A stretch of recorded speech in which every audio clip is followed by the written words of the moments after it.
Well, good morning, everyone, and welcome back here to the launch pad, or afternoon or evening, depending where you're joining us from. If it's your first time here, welcome. My name's Zach. I'm the host here at TLP, and here at the launch pad, it's our mission to inform and inspire the explorers of tomorrow because we believe that space is better together, and you're watching our live launch coverage of SpaceX Starlink 4-9. If you're a regular viewer, you would be like, wait, we just watched 4-11 a couple days ago. Yep, SpaceX doesn't always launch these ones in order. We still haven't even seen 4-2, I believe it is launched. So we are seeing going back a couple numbers, and then we're going forward again, and we'll probably jump back to 4-2 eventually. But it's great to have you all here. SpaceX through the night adjusted the T0 mark from 9:35 a.m. Eastern to 9:25 a.m. Eastern. But at the point where we would have expected to see propellant load begin, we didn't hear anything over the comm nets. Now, that doesn't mean they didn't begin it. It could be they just forgot to patch in the comms, but we're seeing that there are vapors coming from the rocket, from people down on the ground. So they have begun propellant load, but we are not 100% sure what the T0 is at this moment. We believe they're still targeting the 9:25 mark, but there's been no official update by SpaceX on the status of today's count. We do have their control net patched in, so if they do say anything, you and I will hear them both. So we hope to have an update from them. But as always, here at the Launchpad, we love knowing where you guys are tuning in from. Take a moment, let us know in the chat where you're watching from, who you're watching with. If it's your first time here, let us know that as well. We'd love to give you a shout out and welcome. As always, on launch day, you can head over to our shop, use promo code LAUNCHDAY, all one word, in caps, and you get 10% off of everything in the shop. We are going to have a podcast episode, the Launch Pod, tonight, so we hope you will join us for that. We obviously will be talking about the elephant in the room, which is Russia and Ukraine, with Roscosmos's effects on the international space community. We found out even more this morning from Roscosmos, and are starting to see some breakdowns of Russian and the rest of the world cooperation in space. So we're going to dive into that all tonight. We didn't do it last week. We wanted to make sure we took the time to see how things were rolling out, to actually be able to speak informed on that. So we'll be going into some of that tonight, but of course talking about other space stuff that happened this week, as well as looking forward to launches coming ahead. So we hope you'll join us for that. That event should be scheduled just following this launch, so we will see you then. We got people all over the world tuning in. We got Joe Pilot from Hong Kong. We got Andrew Paris from Hilton Head, South Carolina. We got Lee from London. We've got Quebec. We've got Houston, Texas. Great to have you all here, and glad to have you here. We're still waiting for SpaceX to go live. If they are still targeting the 7:25 mark, we expect them to start their live stream in about 2-3 minutes, so we will patch that in when that does happen. But today we are watching a launch from Launch Complex 39A at Kennedy Space Center. It's going to be launching on the Falcon 9B, we believe 1060-11, and this is going to be the trying to double check the numbers here because they're all kind of out and around. This is going to be, I believe, the 10th launch into the 4th shell. For it, it's going to be the 143rd Falcon 9 launch in history, the 83rd flight with a proven Falcon booster. We're already at 23 orbital launch attempts in 2022, and 9 launches with SpaceX this year already, so it's definitely adding up to them. Just read the instructions. It's downrange, attempting to recover the booster today, about 642 kilometers, with the support ship Bob and the tug Zion M Fallout. We're still waiting to see if SpaceX starts anything for it, and we will see what happens. We know we've got Ty down there looking at Pad 39A as well, so hopefully we'll have some great video from that launch there, and glad to have you all here. If you haven't yet, also consider joining the Discord. It's totally free to do so, and I know we got some people hanging out, Kevin, Chris, and Black Widow in the live comm, so you can jump on there and chat with other space fans as we count down to liftoff at either 9:25 or 9:35 a.m. this morning.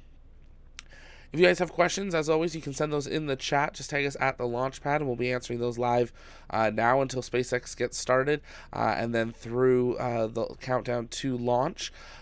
We also know that this launch is expected to have deployment about an hour and 5 minutes after launch, but we won't have coverage of that because it is a southern trajectory launch. So if you are anywhere really along Florida and are awake, you can. Oh, and SpaceX did go live, so I would say they are still on track here, which is a good sign. If you guys are in Florida, definitely take a moment and jump outside when we get closer to that T0 mark, and we will hopefully have a good sight for you. We know there is fog around pad 39A, so that is something we're dealing with one of these morning launches, but that's what we just have to do. Patch them in here. There we go. Once they actually start their stream, we'll listen in on an update on the booster, on the weather, and see how things are progressing. As of yesterday, the weather was 90% go for launch, and that was as of the afternoon weather briefing. So we'll hear an updated weather briefing from the SpaceX Mission Control here shortly. Kevin's right. There are 47 Starlink satellites on board, weighing about 20,700 pounds. Or 13,900 kilograms, including the dispenser that's on board. These are the new ones with the lasers, so we'll see that constellation continuing to expand. It's going to take about 30 launches for them to complete the fourth shell of the Starlink constellation, so we do have another 20 launches or so for the launch.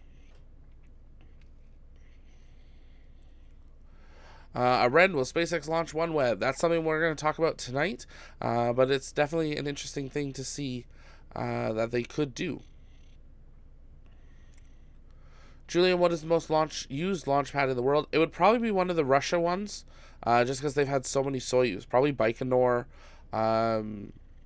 Yeah, Baikonur, I would probably assume, is one of them. 39A's had a lot, but it really hasn't in the long run. If you think about how many shuttles it only had a few Apollos. It's definitely picking up now because of SpaceX, so that'll be getting it up there. But there's been over like 2,000 Soyuz missions, so it's going to be hard to catch up. It's going to take a while to catch up with the Soyuz launch pads. Michael Maxey, as a last weather check, weather is go and a slight haze over LC. Awesome. Thanks, Michael. Appreciate that. Hopefully no cruise ships this week as well. If you were with us a few weeks ago, that ended up being an issue, but we definitely think that there was enough of a fallout from that the Coast Guard is making sure that there are no more rogue cruise ships going out earlier than they are scheduled.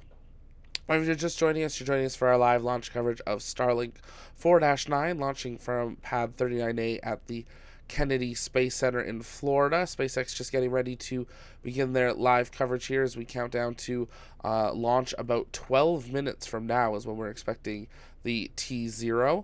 Waiting for an official countdown update from SpaceX, though.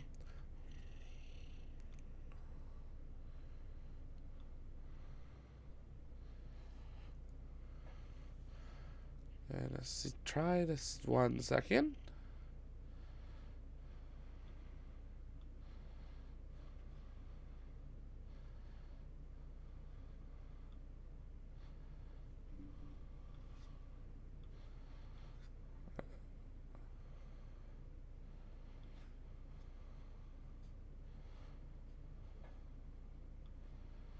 Just patching one view in here. There we go.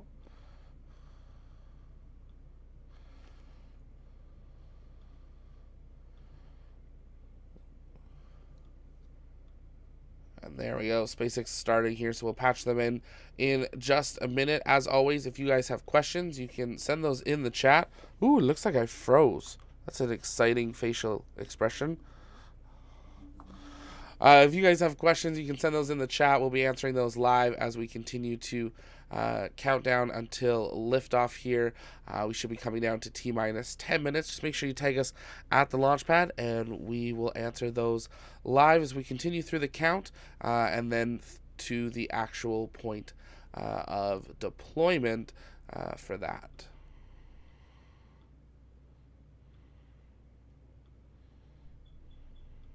Looking at a live view of the Falcon 9 awaiting its 9:25 a.m. Eastern Time launch from Launch Complex 39A at the Kennedy Space Center. Hello everyone, my name is Shiva Bharadwaj and I'm joining you today right next to SpaceX Mission Control from our headquarters in Hawthorne, California. Now we've been keeping ourselves pretty busy at SpaceX as today's launch marks our 9th launch in the past 9 weeks.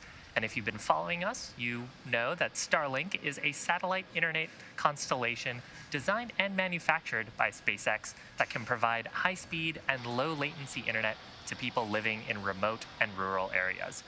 Now, you may have heard that Starlink has been activated in Ukraine to help with the internet access in that country. A few days ago, the Ukrainian government confirmed the Starlink kits had arrived, and we're told that they're already in use. We couldn't be more proud of all the teams that jumped in to make this effort happen, along with the many individuals locally who supported. Thank you, and we hope it helps. Our launch today will be taking 47 Starlink satellites into low Earth orbit, which is also referred to as LEO. Similar to our previous Starlink launches this year, or some of them anyway, we won't have ground station coverage during payload deployment, which means we won't have live audio or visual confirmation of payload deployment in real time. Because of that, we're going to end our webcast just after second stage engine cutoff, or SECO number 1, and we'll confirm deployment of those satellites on our social platforms once we regain ground station coverage at about T+1 hour and 19 minutes. Now, as you can see on your screen, it's a beautiful day in Florida. The weather is looking fantastic for our launch today, currently a 90% chance of favorable conditions for liftoff. In addition to the weather, the range, vehicle, satellites are all looking good for an on-time liftoff this morning. However, if for some reason we don't lift off today, we do have a backup opportunity tomorrow, Friday, March 4th, about 10 minutes earlier than today.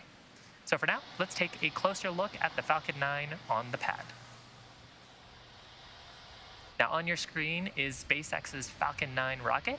This specific vehicle rolled out to the launch pad yesterday morning in preparation for launch. The two-stage rocket stands 70 meters tall. That makes it 14 meters taller than the highest side of the Leaning Tower of Pisa in Italy. Starting from the bottom, we have the first stage that's referred to as the booster. It makes up about 60% of the entire length of the Falcon 9 vehicle. You can see some of the dark soot around the lower part of the first stage. That is a remnant from its previous launches. Today's first stage is flying for its 11th time, previously having supported the GPS 3-3 mission, the Turksat 5A mission, Transporter 2, and 7 previous Starlink missions. Falcon 9 was named after the famous Millennium Falcon from Star Wars, the 9 referring to its 9 Merlin engines on the first stage, and their job is to accelerate the vehicle through the Earth's atmosphere into various orbits in space depending on the payload that we're flying. Above the first stage, we have our black carbon fiber inner stage. It's got that distinct color from the unpainted thermal protection system on the surface. This structure connects the first and second stages and houses our pneumatic pushers that are used during stage separation in flight, as well as the Merlin vacuum or MVAC engine on the second stage. Now, the white portion of Falcon 9 above that black inner stage is the second stage. After the first and second stages separate about 2.5 minutes into the flight, that second stage will ignite its Merlin vacuum engine and carry the Starlink payload into its destined orbit. The first stage will then return to planet Earth. We'll be attempting to recover it for an 11th time on our drone ship named Just Read the Instructions. And as we come down to T-minus 6 minutes and counting, you can see engine chill has begun. That's preparing those 9 Merlin engines on the bottom of the Falcon 9 booster for launch 6 minutes from now. And next up, we're expecting to see strong back retract begin. That's that truss-like structure you see on the side of the Falcon 9. The little claw around the fairing will open and then it'll retract just a couple of degrees as it prepares for launch, and then during actual ignition and liftoff that will retract to about 45-degree angle, and we will see there. As they did say, it is a southern launch trajectory, so we won't have live views or telemetry for a lot of it. They'll do confirmation of deployment after over on their social media. So we'll wrap up shortly after as well. But if you guys have questions, you can send those in the chat. Tag us at the launch pad, and we will be answering those. We will be listening into the mission control comnets. The marine layer and fog that was there about an hour ago is really cleared off really nicely. So we do have some great views of the pad as we prepare for liftoff 5 minutes from now. 47 more Starlink satellites heading up to orbit. This will take SpaceX to a total of 2,234 Starlinks that have launched, which 1,992 are still in orbit for their constellation. Now, keep in mind, this is just for one of 8 shells of the Starlink constellation, so it's kind of like an onion on it there. The Black Tower is something that's been there for quite a while. It's actually part of the structure that was there during Apollo as well as the shuttle. It's changed a lot depending on the vehicle, but the main structure part of it has been there since the beginning. I think just the sunrise makes it look a little bit cleaner. Maybe it got a wash, but that's been there for a while there. But glad to have you all here. Bucket list to watch and feel Falcon Heavy take off live. Absolutely, Andrew. Hopefully we will get to see multiple of those this year as Falcon Heavy comes back into play. You can see Strongback retrack has begun, that claw starting to open up, and soon we'll see that truss structure tilt back just a couple of degrees to prepare the pad. At about T-minus 90 seconds to 2 minutes, we are going to see a very large vent come off of Falcon and the Strongback. That's when they're going to be purging all the fuel lines to be ready for launch, making sure that the pad itself is safe. Now, on this angle, I'm going to call it out. You might see some construction behind Falcon 9 and some very large white tanks on the right side of your screen right below me here. That is actually the beginning of the development of preparing Pad 39A to have a Starship launch facility built. Very similar to what we have seen down at Starbase. SpaceX is beginning to prepare to expand the tank farm capacities of Pad 39A, and we're really excited to see how that progresses over the next year, as if something, for some reason, the FAA does not approve Starbase, SpaceX is moving everything to Kennedy for launches, but that doesn't mean Starbase is done. We will still see stuff launching from Starbase in the future, but Kennedy is definitely going to be the main launching location. Coming down T-minus 2 minutes 30 seconds. We're going to listen back into SpaceX mission control, but as always, at the 2 minute mark, we want to see in the chat a go, no go. If you're one of our members, thank you so much for supporting us in doing that. It helps us make sure we can bring you the best possible coverage we can, and you get access to some of the custom emojis during the stream, so we can see, let's see a go, no go in the chat. If you're not a member, hit that join button. Starts at $1.99. It really does help us out. If not, just type in go. But at T-minus 2 minutes and counting, let's listen back in to SpaceX mission control.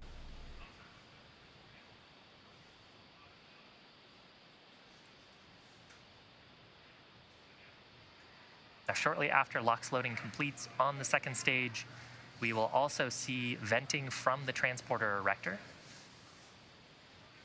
Call it there, indicating that propellant loading is complete in preparation for today's launch. Now, there's that venting from the transporter erector. As I mentioned earlier, it provides the fluids and gases to the vehicle. So as we're preparing for launch, we clear out those gases from the transporter erector.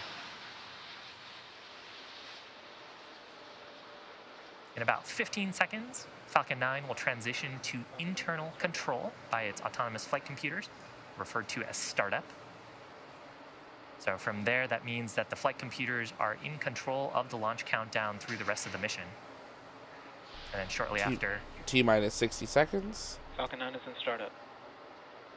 So with that, Falcon 9's autonomous flight computers in control, just awaiting final pull from the launch director. T-minus 30 seconds. LD, go for launch.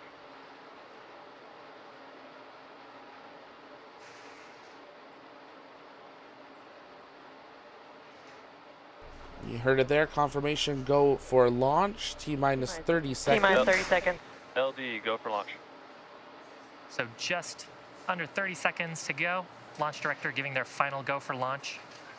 Let's watch the final seconds here of terminal count as Falcon 9 takes these 47 Starlinks to low Earth orbit. T-minus 15 seconds. 10, 9, 8, 7, 6, 5, 4, 3, 2, 1, 0. Ignition and liftoff.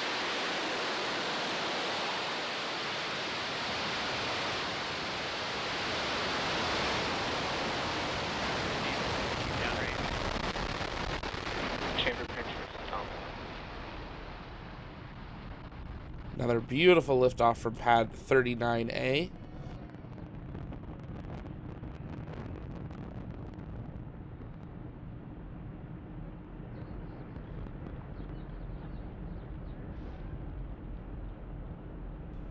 So now on your screen you can see a live view from the side of the booster, but also live telemetry. Plus 40 seconds into flight, Falcon 9 lifting off from Space Launch Complex 39A at the Kennedy Space Center. Power and telemetry nominal. Carrying 47 Starlink satellites to low Earth orbit.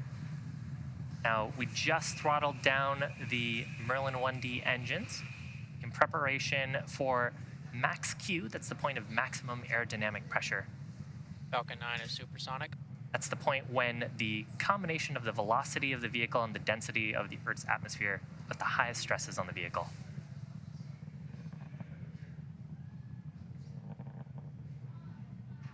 Max Q. So with that, we are through the point of maximum aerodynamic pressure. Stresses on the vehicle will continue to decrease as we continue up to orbit. We've got 3 events happening in quick succession. First of those will be main engine cutoff, or MECO, followed by stage separation, and then second engine start number 1, or SES-1. Main engine cutoff is where all 9 of the Merlin 1D engines will shut down to slow down the vehicle in preparation for stage separation. That's where the first and second stages will separate using those pneumatic mechanisms in the interstage. Right after. So we heard there that the MVAC is beginning to chill. That's the second stage engine. Just like we saw engine chill on the first stage a few minutes before launch, that second stage is now beginning to prepare for it. On your screen right above me here in the telemetry, once we see MECO and stage sep, you're going to start to see 2 blue lines. One will track the first stage back down to the drone ship, just read the instructions, and the second will continue on to its orbit. But we're coming up on MECO, so let's listen back in. It's coming up, just a few seconds. MECO, main engine cutoff, followed by stage sep, and then SES-1.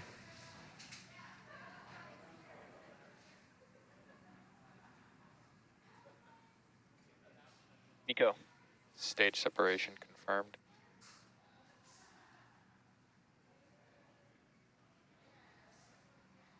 Now we'll see pretty shortly here fairing deployment as well.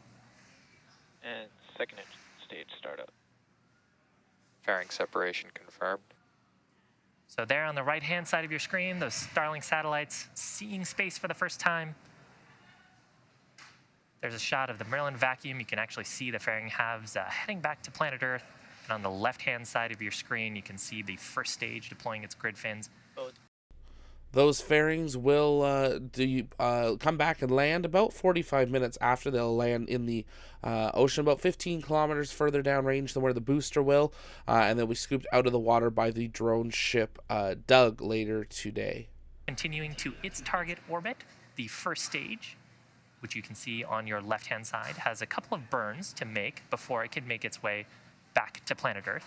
First of those is the entry burn. It'll ignite 3 of its Merlin 1D engines to slow down as it re-enters the upper part of the Earth's atmosphere. And then the second burn happens much closer to touchdown on that first stage. It'll ignite just its single center Merlin engine for the landing burn. And that's what brings the vehicle speed rapidly down to 0 so we can have a soft touchdown on the drone ship. Right-hand side of your screen, you can see the Merlin vacuum engine on the second stage with some beautiful shots Acquisition of signal. of Earth behind us. So you heard there the acquisition of Signal Bermuda, that's the ground station. Because of the limited ground stations following launch with these southern trajectories, right after we see landing burn confirmation and the booster landed, and we have second engine cutoff of that first burn, we will lose ground stations, along with SpaceX losing ground stations. So Falcon will be on its own as it continues to its deployment about an hour and 5 minutes after launch. So we'll have live coverage through the landing and that first burn. We'll answer some questions at the end, and then we'll wrap up for that. So if you guys have questions, send those in the chat. Just tag us at the launch pad, and we'll be answering those live. Targeting its 11th landing.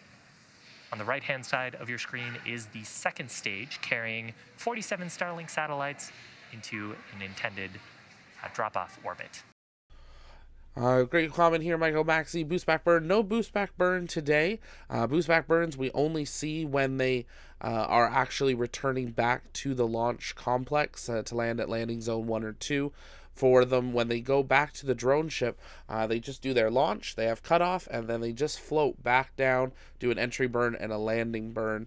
It's the most propellant friendly, and they don't need extra propellant. If they wanted to do a return to landing zone, they need extra propellant to do that boost back burn to cancel out all of their horizontal trajectory and actually push them back towards the Cape, which limits the payload that they're able to launch. We see this with the transporter missions.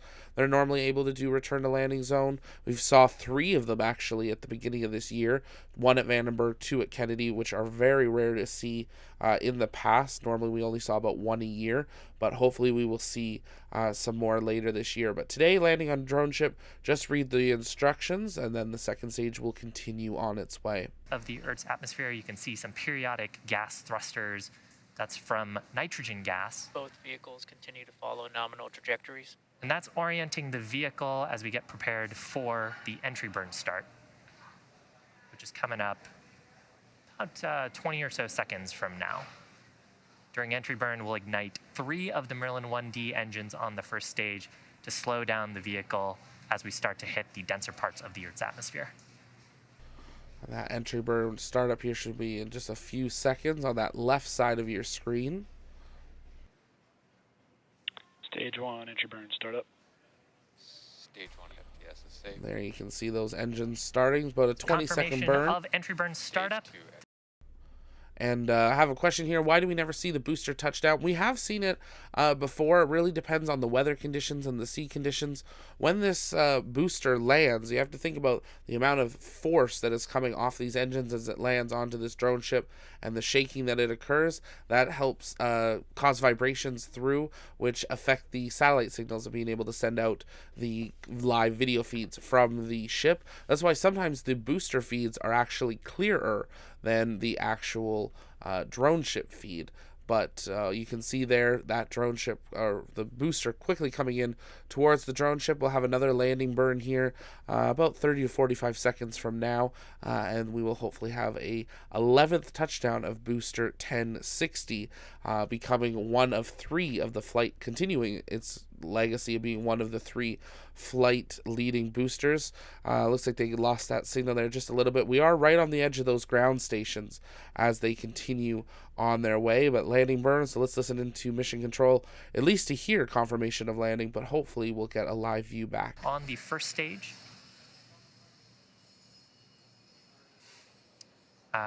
we may not have video confirmation of that part of the mission, so I'll try to give callouts if I can hear them on the nets. And simultaneously, so there's call out there for the landing burn start. Simultaneously, during the landing burn, the landing legs will deploy on the first stage for hopefully a soft touchdown. And then the second stage, which we have on our screen, should also complete its first burn. Stage 1, landing leg deploy. There's the drone ship. You can see Before those landing legs vibrations. deployed on the first stage, confirmed by the ground control team. Stage 1, landing confirmed. And confirmation, 11th successful landing of that first stage. Pico. 26th overall landing on just read the instructions. There you she can see a is. shot there. We also had a call out. Nominal orbit insertion. 2 call outs there on the second stage, confirmation of second engine cutoff and a nominal orbit, which means those Starlink satellites are right where they want to be for the upcoming payload deployment. Now, those 47 Starlink satellites are scheduled to be deployed about an hour from now. However, we won't have live audio or visual coverage of the payload deployment due to a lack of ground station coverage at the scheduled time. We will regain signal with our ground station at about T+1 hour and 19 minutes. So for those of you interested, we'll keep the audio-only countdown nets up on our YouTube channel, and we'll confirm successful payload deployment on our social media channels. So with that and this awesome shot of the first stage, we're going to bring today's webcast coverage to a close.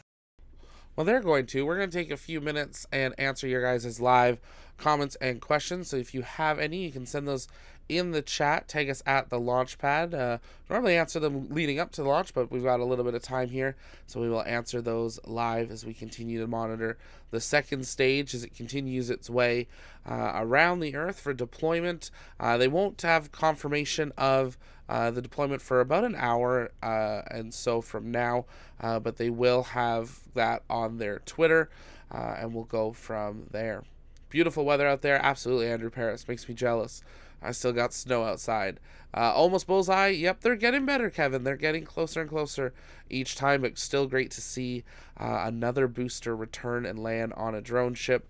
The Octograbber will get that, and we'll see it back in Port Canaveral in the next couple of days. Astronomer, what does the rocket carry inside on its inside? Like inside the booster or the payload today? Inside was 47 Starlinks. You roll back about 10 minutes, you'll be able to see there. Michael Maxey, the audio live cast. Yep, I've got that pulled up here. We don't normally have audio. We don't normally hear a ton, but we'll turn it on in case they do say anything during the post phase here. Ooh, another southeastern launch. If done at night, it can be seen in Miami if skies are clear. Yeah, it could possibly be seen in the day, but it does have to be very, very clear. And in the morning, it definitely would be a little bit harder to see there.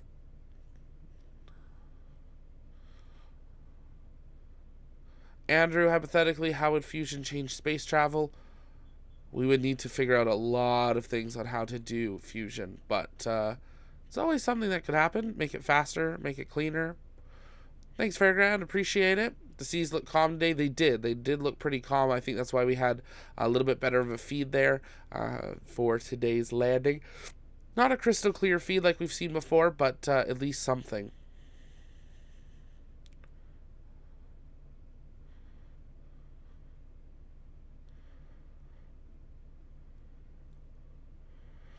D, with so many of those satellites flying around, do they ever collide? So no, Starlink actually has a system that it can communicate with itself.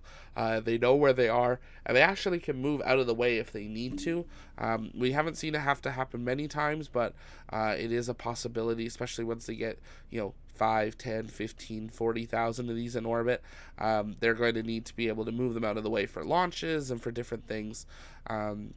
That's why they're at a very specific altitude and inclination, so they are trackable and able to be out of the way. But good question. Appreciate it. We celebrate another successful launch. Coffee forever. Ooh, coffee would be nice.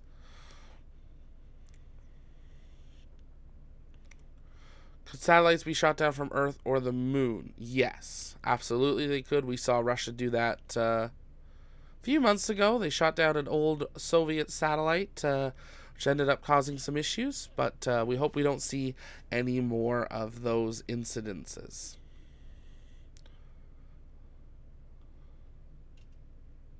Starbase in third world countries for cargo soon. Maybe down the road.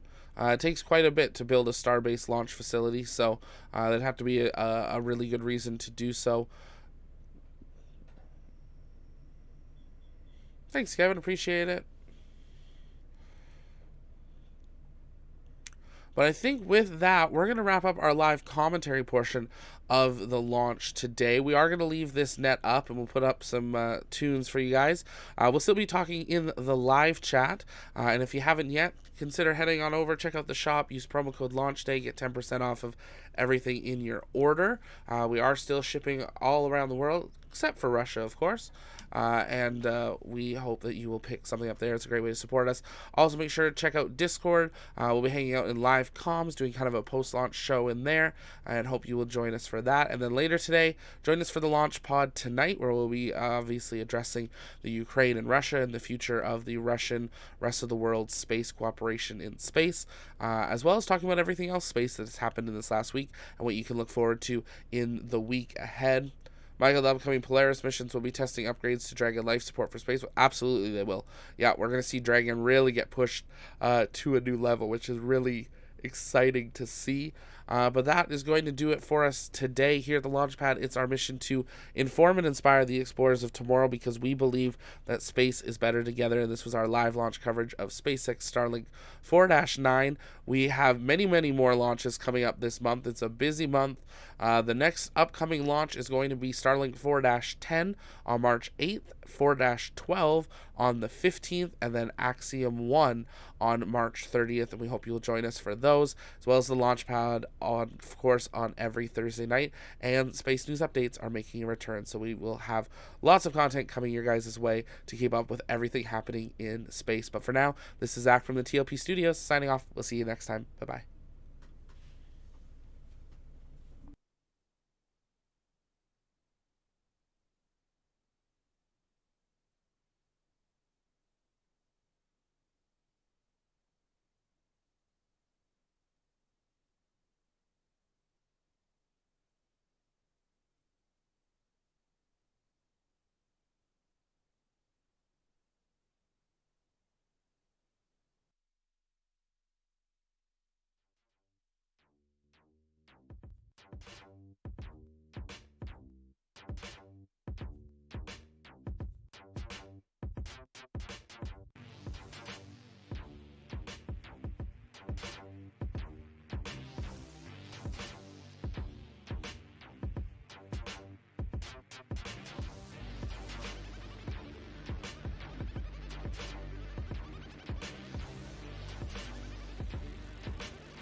the happy times we had.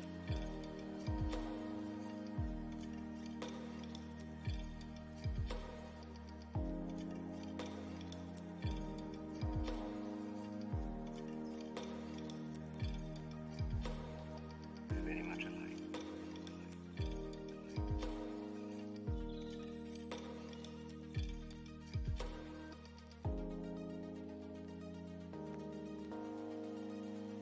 All right.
Acquisition of signal, Kodiak. Payload separation